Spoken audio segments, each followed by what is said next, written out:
এইটা Gangasagar bus depot. আপনি এখানে এসেই আপনাকে নামিয়ে দেওয়া হবে।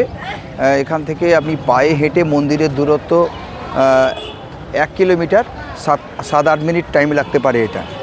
তো যেটা বলছিলাম ফাইনালি ভাড়ার ব্যাপারে, আপনি কলকাতা থেকে যদি আসেন, কলকাতা থেকে আপনি কাকদ্বীপে এসে নামবেন, কাকদ্বীপ রেলওয়ে স্টেশন। শিয়ালদা থেকে যদি ট্রেন ধরেন, লক্ষ্মীকান্তপুর, নামখানা, কাকদ্বীপগামী যে কোনো ট্রেনে উঠবেন, উঠে কাকদ্বীপ রেলওয়ে স্টেশনে নামবেন, 25 টাকা ভাড়া।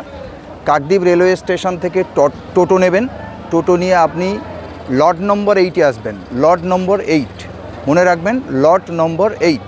লট নম্বর 8 কাকদ্বীপ থেকে ভাড়া আপনার মেলার সময় 20 টাকা নেবে। লট নম্বর 8 থেকে আপনাকে ভেসেল পেরিয়ে কচুবেড়িয়াতে আসতে হবে।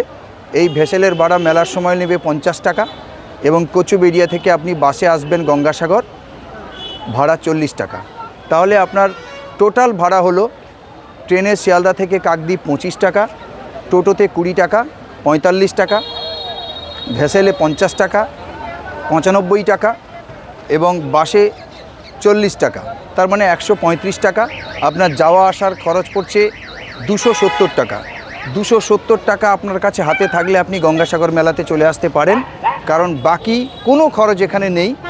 আপনার থাকা, খাওয়া, পানীয় জল, ওষুধ সব কিছুই বিভিন্ন লঙ্গরখানা, বিভিন্ন ফ্রি ক্যাম্প থেকে দেওয়া হয়, এবং মাঝখান থেকে আপনি মকর সংক্রান্তির পুণ্য স্নান করবেন এবং সবচেয়ে বড় তীর্থ গঙ্গাসাগর সেরে নেবেন। ধন্যবাদ সবাইকে, ভালো থাকবেন সবাই। ভিডিওটি দেখার জন্য ধন্যবাদ। আমার চ্যানেলটা সাবস্ক্রাইব করে রাখবেন, নতুন নতুন ভিডিও নিয়ে আমি আবার আসবো।